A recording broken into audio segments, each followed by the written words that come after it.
বাংলায় বিজ্ঞান চর্চার সুফল যিনি পৌঁছে দিয়েছিলেন গণমানুষের মাঝে, তার জীবনের সবটুকু জুড়েই ছিল এদেশের মানুষ।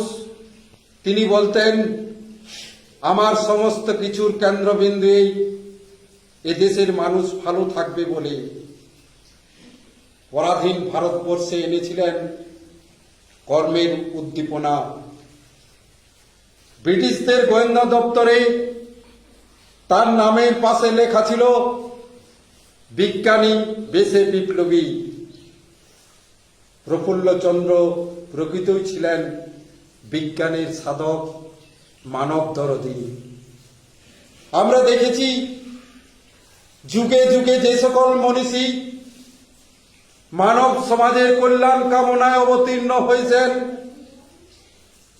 তাদের মধ্যে প্রখ্যাত বাঙালি রসায়নবিদ, বিজ্ঞান শিক্ষক, দার্শনিক, কবি, যিনি আবার একাধারে বেঙ্গল কেমিক্যালের প্রতিষ্ঠাতা, দেশি শিল্পায়নের প্রবক্তা। আজকের দিনে 1861 খ্রিস্টাব্দের 2রা আগস্ট অবিভক্ত বাংলার খুলনা জেলার পাইকগাছার রানুড়ি গ্রামে জন্মগ্রহণ করেছিলেন পিতা হরিশ্চন্দ্র রায়, মাতা ভুবন মোহিনী দেবী।